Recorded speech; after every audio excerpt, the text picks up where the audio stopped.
Hello बच्चा लोग, तो कैसे हैं आप सब लोग। एक बार फिर से बहुत बहुत स्वागत है आप सभी का हमारे चैनल JRM एजुकेशन अप पर। तो बच्चों, जैसा कि आप सभी जानते हैं कि CBSE बोर्ड की डेट शीट रिलीज हो गई है और जो मेन सब्जेक्ट डेट शीट है ना, मेन सब्जेक्ट्स की, वो मैंने भी डेट शीट डाली है अपने यूट्यूब चैनल पर। तो वहाँ जाकर उस वीडियो को जरूर देखिएगा, मैं लिंक डिस्क्रिप्शन में दे दूंगा। और हाँ, जिन्होंने भी चैनल सब्सक्राइब नहीं किया वो सब्सक्राइब करके बेल आइकन को प्रेस कर देना, ताकि जितनी भी हमारी वीडियोस की नोटिफिकेशन है वो आप तक टाइम टू टाइम पहुँचती रहें। तो बच्चों, जैसा कि आप सभी जानते हैं कि मैंने, या फिर नहीं जानते तो बता देता हूं कि मैंने अभी जितने भी फिजिक्स के क्लास 12th के इंपॉर्टेंट क्वेश्चंस हैं, चाहे फिर वो बोर्ड्स के लिए हो चाहे प्री बोर्ड्स के लिए हो, वो बहुत इंपॉर्टेंट टॉपिक्स और क्वेश्चंस आपके लिए लास्ट वीडियो में बना दिए हैं चैप्टर 6 तक। आज हम शुरुआत करने वाले हैं चैप्टर 7 से। जी हाँ, तो चैप्टर 6 तक के आप इंपॉर्टेंट क्वेश्चन, लगभग 20-25 इंपॉर्टेंट क्वेश्चन है, वो आप कवर कर लीजिएगा। मैं बता रहा हूं, अगर आप ये, और लगभग आज भी 25 या 30 क्वेश्चन होने वाले हैं या टॉपिक्स होने वाले हैं जो आपके लिए प्री बोर्ड्स में डायरेक्टली इनसे क्वेश्चन पूछेगा। मैं बता दूंगा कि किस टॉपिक से न्यूमेरिकल्स आएगा, किससे आपका थ्योरेटिकल आने वाला है, किससे आपका डेरिवेशन आने वाला है। ठीक है, चलिए तो ज़्यादा टाइम वेस्ट न करते हुए वीडियो स्टार्ट करते हैं। तो शुरुआत करने से पहले सभी वीडियो को लाइक, कमेंट एंड शेयर जरूर कर देना, ताकि जितनी भी वीडियोस या मैं आपको प्रोवाइड करवा रहा हूँ या आप तक वीडियो पहुँच रही है मेरी, वो आपके फ्रेंड्स तक, आपके जितना भी फ्रेंड सर्कल है उन सब तक पहुँच सकें। ठीक है, चलो चलिए शुरुआत करते हैं। तो मैं कुछ बहुत इंपॉर्टेंट क्वेश्चन चैप्टर 7 से लेकर आया हूँ। चैप्टर 6 तक का जो निचोड़ था, जो डायरेक्टली जिनसे आपके एग्जाम्स में क्या पूछने आने वाले हैं, क्वेश्चंस पूछे जाएंगे, जो टॉपिक्स हर बार लगभग मैंने 10 ईयर्स का जो निचोड़ है ना उससे, और बैक ईयर पेपर जितने भी हैं और last year paper, sample paper, इन सब से निचोड़ निकाल के ये पता लगाया है और ये देखा है। एक एक्सपीरियंस होता है ना, उससे पता चला है। और ऐसा नहीं कि मेरे एक्सपीरियंस, जितने भी मॉडल पेपर वगैरह हैं, 10 ईयर्स पेपर वगैरह हैं, उन सब का एक्सपीरियंस ये कहता है कि ये क्वेश्चन जो है वो रिपीटेड रहते हैं या जो बार बार पूछे जाते हैं, और ये आने की ज़्यादा पॉसिबिलिटी है। और लगभग पेपर इनमें से ही आएगा, बहुत कम क्वेश्चंस होंगे जो इनसे बाहर से आएंगे। एक आध दो क्वेश्चन हो सकते हैं जो ना पूछे जाएं, ठीक है, बट मैं बता रहा हूं ज़्यादा जो पेपर बनेगा ना, 85 to 90% वो इन्हीं क्वेश्चन से आने वाला है। तो इन टॉपिक्स को आप जरूर कवर करके जाइए। ठीक है, चलिए शुरुआत करते हैं ज़्यादा टाइम वेस्ट न करते हुए। तो सभी लोग कमेंट करके बताइएगा कि अगर लास्ट वीडियो अच्छी लगी है तो वो कैसी थी। चलिए शुरुआत करते हैं चैप्टर 7 से। तो चैप्टर का नाम बताते जाएंगे, बस लिखेंगे नहीं। चैप्टर 7 का पहला टॉपिक जो है वो आपका क्या, रेजिस्टेंस और कैपेसिटेंस, और कौन सा, इंडक्टर और कैपेसिटेंस। ठीक है, LC और LR, RC, LC, LR and LCR। ठीक है, तो ये 4 टॉपिक आपके लिए बहुत ज्यादा इंपॉर्टेंट होने वाले हैं। ठीक है, आपको इनमें से क्या पूछा जाएगा, इन सर्किट को आप करके जाइएगा। ठीक है, तो इन सर्किट्स को आप कर लेना। इनसे आपके 2-3 चीजें इंपॉर्टेंट है। क्या, एक तो आप न्यूमेरिकल्स कर लेना, इससे न्यूमेरिकल्स इससे पूछा जाता है बच्चा लोग। ठीक है, इन टॉपिक से, और इनका डेरिवेशन जरूर कर लेना, बहुत इंपॉर्टेंट है बच्चा। क्या, डेरिवेशन। ठीक है, तो इनका डेरिवेशन जरूर कर लेना, इंपॉर्टेंट है। ठीक है, चलिए नेक्स्ट बात करते हैं। देखो, LC ऑसिलेशन वैसे इंपॉर्टेंट था, बट इस बार डिलीट हो गया, तो उसे पढ़ने की जरूरत आपको नहीं है। तो पावर फैक्टर करेंगे हम। क्या करेंगे, क्योंकि आपको बेटा, आपका जो सिलेबस है ना बच्चा लोग, वो थोड़ा सा बहुत सा डिडक्ट कर दिया गया है, रिड्यूस कर दिया गया है और डिलीट हो गया है, तो आपको इतना ज़्यादा पढ़ने की जरूरत भी नहीं है। बहुत से टॉपिक्स आपके डायरेक्टली रिमूव कर दिए गए। ठीक है, चलिए तो पावर फैक्टर पढ़ लेना, इंपॉर्टेंट है आपके लिए। सेकंड टॉपिक, थर्ड टॉपिक जो है वो है ट्रांसफॉर्मर्स। बिल्कुल पढ़ के जाना बच्चा लोग, बहुत इंपॉर्टेंट है।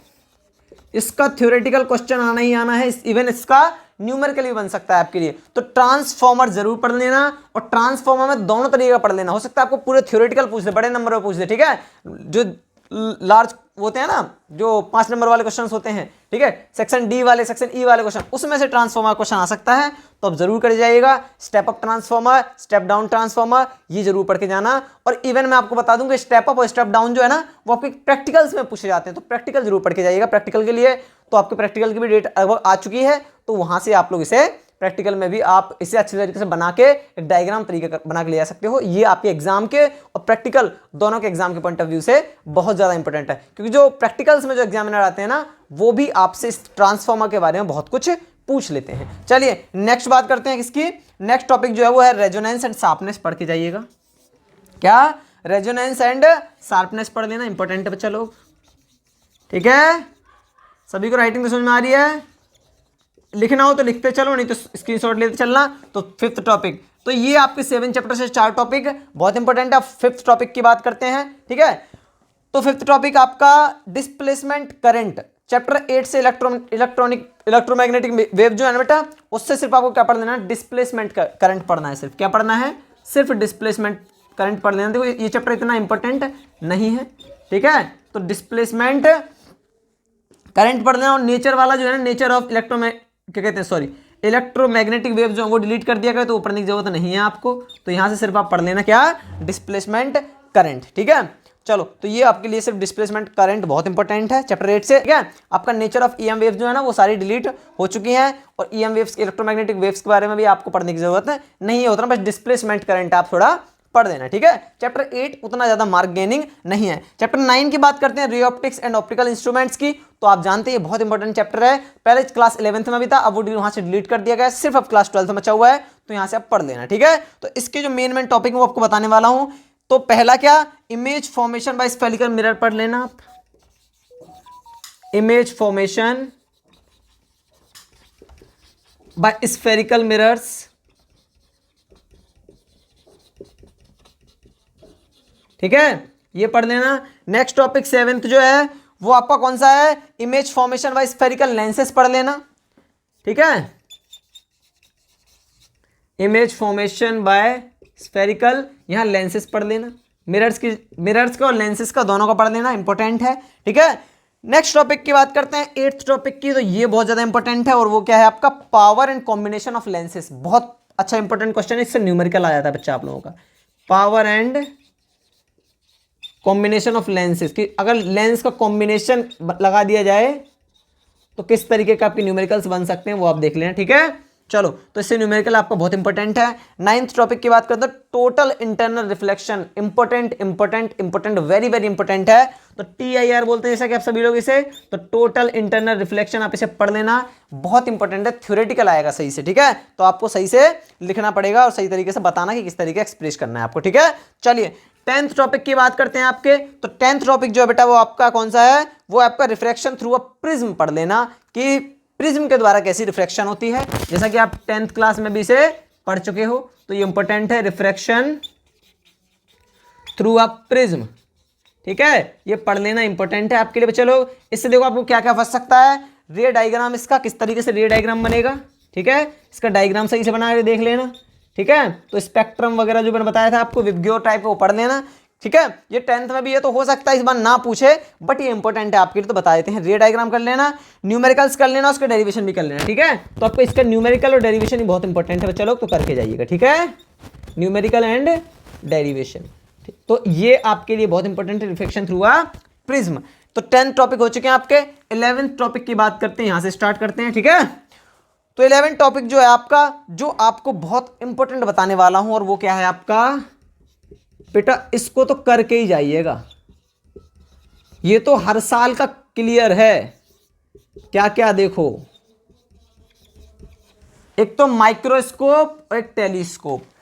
या तो माइक्रोस्कोप पूछेगा आपसे, इसका डेरिवेशन सही से करना है कि बना कैसे है, बनाते कैसे हैं, डायग्राम कैसे बनता है, इसकी फॉर्मेशन कैसे होती है, पूरी थ्योरेटिकल, और जो भी आपको थ्योरी दे रखी है कैसे उसका डायग्राम, सब कुछ इंपॉर्टेंट होता है। थ्योरी प्लस डायग्राम दोनों की कर लेना बेटा, थ्योरी प्लस डायग्राम, एंगल वेंगल सब कुछ पढ़ के जाइएगा सही से। इसका या तो माइक्रोस्कोप आएगा या फिर टेलीस्कोप आएगा, लिख के ले लो, लिख के ले लो। आपका जो लॉन्ग क्वेश्चन है ना, वो यहां से एक, तो अभी मैं डायरेक्ट बोल दिया कि इनमें से एक ना एक आना ही आना है, हर साल पूछता है। आप कोई नए बच्चे नहीं हो सकता है दोनों ही पूछ दे और लगा दे कि या तो माइक्रोस्कोप को बनाओ या टेलीस्कोप को बनाओ, दोनों में और लगा के काम कर सकता है वो। लेकिन ये याद रखना, दोनों आपको पढ़ के जाना है, जो आप अच्छी तरीके से बना सको वो बनाना। लेकिन हो सकता है एक ये चांस है कि हो सकता है अलग, क्या पता माइक्रोस्कोप या फिर हो सकता है टेलीस्कोप, तो दोनों पढ़ के जाना आप, ठीक है, दोनों ही पढ़ के जाइएगा। दोनों को सही से करोगे तभी आपका क्या हो सकता है, ये 5 नंबर पक्के हैं, ठीक है। तो टेलीस्कोप और माइक्रोस्कोप तो पक्का है कि एक क्वेश्चन आएगा ही आएगा, हर साल पूछता है प्री बोर्ड, इनका फिक्स क्वेश्चन है इसमें से, ठीक है। जैसे कि 10th क्लास में ओम्स लॉ फिक्स है ना, उस तरीके से इनका माइक्रोस्कोप और टेलीस्कोप यहां फिक्स है, ठीक है। तो यहां से आप एक क्वेश्चन कर लीजिएगा। तो आपका चैप्टर 9 कहां तक हो गया, माइक्रोस्कोप और टेलीस्कोप तक यहां कंप्लीट हो गया। अब बात करते हैं चैप्टर 10 की, वेव ऑप्टिक्स की, बहुत इंपॉर्टेंट है, आप सभी जानते हैं। तो वेव ऑप्टिक्स से बहुत सी चीजें डिलीट कर दी गई हैं। Incoherent and coherent waves addition पढ़ लेना। क्या क्या पढ़ लेना? इनकोहेरेंट एंड कोहेरेंट वेव्स, ये पढ़ लेना एडिशन। ठीक है, दूसरा क्या पढ़ोगे? Reflection and refraction of plane waves edition. क्या? रिफ्लेक्शन एंड रिफ्रैक्शन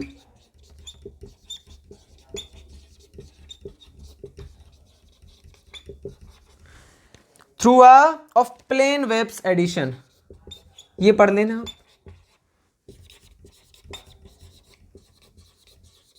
ठीक है, दूसरा ये हो गया। इस चैप्टर से एक क्वेश्चन जो इंपॉर्टेंट है और वो है आपका यंग्स डबल स्लिट एक्सपेरिमेंट। क्या? Young's double slit experiment. तो आप पढ़ लेना, YDSC पढ़ के जाना, इंपॉर्टेंट क्वेश्चन है। इस बार हो सकता है बहुत कुछ इसमें से डिलीट कर दिया गया है, यंग्स डबल स्लिट एक्सपेरिमेंट्स में से बहुत कुछ डिलीटेड है, बट ये इंपॉर्टेंट है आपके लिए, तो जरूर पढ़ना। हो सकता है इससे क्वेश्चन डायरेक्टली आपसे पूछ दे। पोलराइजेशन बाय स्कैटरिंग ये डिलीट हो गया आपका, रिजॉल्विंग पावर भी डिलीट हो गया है, डिफ्रैक्शन ऑफ लाइट भी डिलीटेड है। ठीक है, तो आप बस YDSC पढ़ लेना, इंपॉर्टेंट है, ये हर बार पूछता है क्वेश्चन। मैंने सुना इस बार थोड़ा सा ये डिलीट है, ठीक है, फिजिक्स के चैप्टर से, बट पूरी तरीके से नहीं है। ठीक है, तो आप इसकी जरूर थोड़ा सा प्रैक्टिस करके जाइएगा। तो incoherent and coherent waves addition पढ़ लेना, reflection and refraction of plane waves addition पढ़ लेना, और 15 आप पढ़ लेना क्या? YDSC Young's double slit experiment. ठीक है, चलिए चैप्टर 11 की बात करें अगर, तो dual nature of radiation and matter. अगर इसकी बात करें तो इसमें कौन कौन से इंपॉर्टेंट है? तो इसमें से आपके एक तो है फोटो इलेक्ट्रिक इफेक्ट। क्या है? फोटो इलेक्ट्रिक इफेक्ट इंपॉर्टेंट है बच्चा, लोग पढ़ के जाइएगा। फोटो इलेक्ट्रिक इफेक्ट पढ़ लेना बेटा, बहुत इंपॉर्टेंट है चैप्टर 11 से। और क्या पढ़ोगे आप इसमें? और पढ़ लेना आइंस्टाइन फोटो इलेक्ट्रिक इक्वेशन, पढ़ लेना है आइंस्टाइन की फोटो इलेक्ट्रिक, पढ़ लेना इक्वेशन।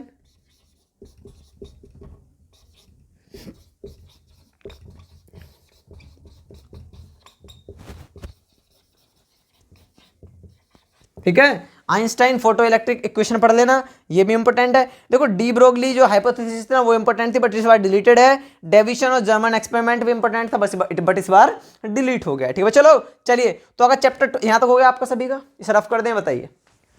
जिसका हो गया, इसे नोट डाउन किया है वो नोट डाउन कर, बेटा नोट डाउन कर लोगे तो अच्छी बात है। फोन आप बार बार खोलते हो ना तो आपका माइंड डिस्टर्ब होता है, माइंड डाइवर्ट हो जाता है इधर से उधर। ठीक है, तो चैप्टर कौन सा हो गया आपका? चैप्टर 11 फिनिश हो गया है। अब बात करते हैं चैप्टर 12 एटम्स की। ठीक है, चलिए तो इसे रफ कर देते हैं।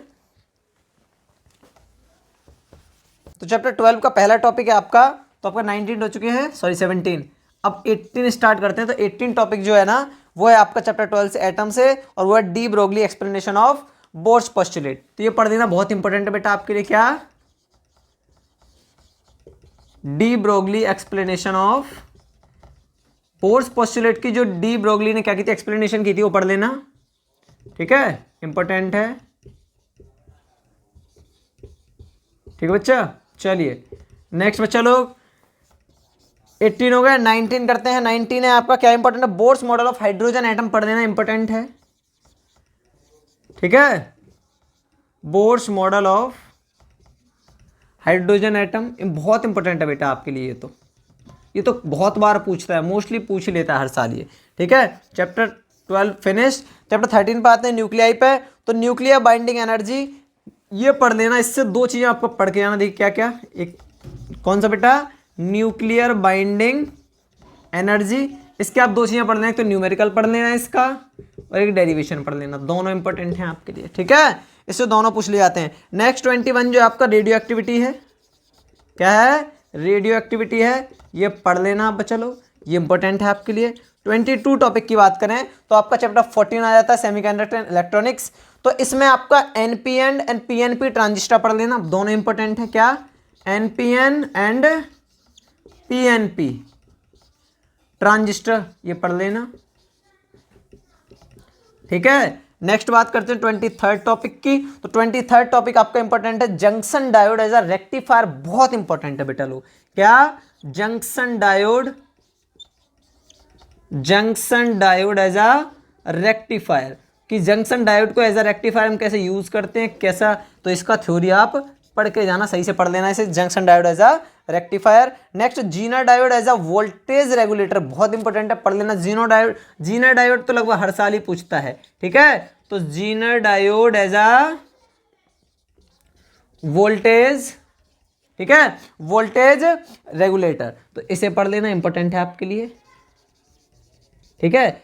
जीना diode as a voltage regulator. Next जो है आपका वो है ट्रांजिस्टर एज एन एम्पलीफायर, बहुत इंपॉर्टेंट है। क्या, ये चैप्टर जो है ना बहुत मार्किंग गेन है ये भी, ठीक है। कौन चैप्टर, चैप्टर 14 जो है ना वो बहुत इंपॉर्टेंट है, सेमीकंडक्टर इलेक्ट्रॉनिक्स जो है वो बहुत इंपॉर्टेंट है। तो ट्रांजिस्टर एज एन एम्पलीफायर इसे पढ़ लेना, ठीक है। ये भी आपके लिए बहुत ज्यादा मार्क गेनिंग चैप्टर है, ठीक है। तो ये इंपॉर्टेंट टॉपिक्स हो चुके हैं। तो बच्चों इस तरीके से आपका चैप्टर जो है 14 में फिनिश हो गया। और ये चैप्टर्स के जो इंपॉर्टेंट क्वेश्चंस, इंपॉर्टेंट टॉपिक्स हैं, ये आपके बोर्ड्स में डायरेक्टली पूछे जाएंगे, ठीक है। चलो, तो यहाँ आपको ये टॉपिक जो है वो कवर कर लेने हैं। अगर ये टॉपिक आपके कवर हो जाते हैं तो मैं गारंटी ले सकता हूँ कि आप 85-90 प्लस स्कोर कर सकते हो, ठीक है। बट इन टॉपिक्स को, इन 25 टॉपिक्स ये और 25 लगभग 50 टॉपिक्स ऐसे हैं जो आपको कवर करना है। 50 टॉपिक्स और पर डे भी आप लगभग 3 से 4 टॉपिक भी करोगे ना, सही से रिवाइज करोगे, सोचो सही से रिवाइज करोगे 4 टॉपिक, तो 50 टॉपिक कितने दिन के हैं बताओ, हैं 4 या 5 टॉपिक 10-12 दिन के होंगे, है ना। 10 to 12 डेज, तो 10 to 12 डेज में आप पूरी फिजिक्स कंप्लीट कर सकते हो according to me and according to syllabus, according to important question, according to smart study. समझ आया कि नहीं। तो आपको ये सारे टॉपिक्स मैं जो फर्स्ट वीडियो उसको भी, कि उसकी लिंक जो है प्रोवाइड करवा दूंगा डिस्क्रिप्शन में, तो वहां जाकर वो भी देख लीजिएगा। फर्स्ट चैप्टर से 6 तक वो इंपॉर्टेंट टॉपिक दे रखे हैं, और ये आपके फिजिक्स के जो इंपॉर्टेंट क्वेश्चंस हैं वो हैं कहां से, चैप्टर 7 से लेके 14 तक, ठीक है। तो ये 25 टॉपिक्स आपको कवर कर लेने हैं। जिन्होंने लिख लिया वो अच्छी बात है, नहीं लिखा तो स्क्रीनशॉट वगैरह ले लीजिए, ठीक है। बट इन टॉपिक्स को बच्चा लोग जरूर करके जाइएगा, क्योंकि ये आपके बोर्ड्स में मैं बता रहा हूं डायरेक्टली आपके इनसे क्वेश्चन पुट किए जाएंगे, ठीक है। चलिए, तो जब अगर डायरेक्टली क्वेश्चन पुट अप किए जा रहे हैं तो फिर ये बात आपका, ये आपका फर्ज बनता है कि इन क्वेश्चन को आप, इन टॉपिक्स को आप एकदम रट के चले जाओ, ठीक है। बाकी 1 मार्कर क्वेश्चन की बात की तो अगर आप इनकी थ्योरेटिकल भी सही से पढ़ दोगे ना तो आपके 1 मार्कर को शॉर्ट भी इसमें कवर हो जाएगा, न्यूमेरिकल्स भी कवर हो जाएगा। बाकी जो इंपॉर्टेंट जो क्वेश्चंस भी होंगे ना, न्यूमेरिकल होंगे ना, वो भी मैं आपको प्रोवाइड जल्दी करवा दूंगा। और जो 10th 12th वाले बच्चे हैं उनके लिए मैं साइंस और मैथ की बहुत इंपॉर्टेंट क्वेश्चन लेकर आ रहा हूँ, बहुत इंपॉर्टेंट मटेरियल लेकर आ रहा हूँ, चैप्टर वाइज 1 शॉर्ट भी लेकर आ रहा हूँ, तो वो जाकर आप जरूर देखिए हमारे चैनल पे। चलिए, तो आज के लिए इतना ही। अगर वीडियो अच्छी लगी तो वीडियो को लाइक, कमेंट एंड शेयर कर देना, और जिन्होंने चैनल सब्सक्राइब नहीं किया वो सब्सक्राइब करके बेल आइकन को प्रेस कर देना, ताकि हमारे जितने भी वीडियोस के नोटिफिकेशन है वो आप तक टाइम टू टाइम पहुंचते रहें, ठीक है। और मेहनत लगे रहिए, मेहनत में एकदम जुट जाइए कि इस बार फोड़ना ही फोड़ना है आपको 90 प्लस। क्योंकि बेटा जो मेहनत करते हैं ना, मैं बता रहा हूं, अगर मेहनत आपने 2 महीने मेहनत, अगर जान तोड़ मेहनत कर ली ना, आपकी पूरी लाइफ टाइम आपके लिए बहुत इंपॉर्टेंट, ये मार्क्स बहुत ज्यादा इंपॉर्टेंट आपका रोल प्ले करेंगे। समझ आया कि नहीं। चलिए, थैंक यू सो मच बेटा, आप सभी को मिलते हैं अगली वीडियो में। तो ऐसे ही कुछ इंपॉर्टेंट क्वेश्चंस इंपॉर्टेंट, और हाँ, मैं फिजिक्स का मैंने बहुत मेन जो चैप्टर वाइज जो क्वेश्चन है ना उनका रिवाइज भी करवाते चल रहा हूं, तो वो भी आप जरूर देखिएगा। 10th 12th वालों को मैंने बता दिया कि साइंस और मैथ में दोनों पढ़ा रहा हूं, और क्लास 12th को आपको फिजिक्स पढ़ा रहा हूं। तो वहां जाकर आप मेरे चैनल पर जाकर सारी वीडियोस को सही से देखिए, और जो भी मटेरियल आपको मिल रहा है वो आपके बोर्ड के पॉइंट ऑफ व्यू से अगर इंपॉर्टेंट है और आपको लगता है और मैं बता रहा हूं कि इंपॉर्टेंट है, तो आप वो जरूर देखिएगा, ठीक है। चलिए, थैंक यू सो मच बेटा, आप सभी को।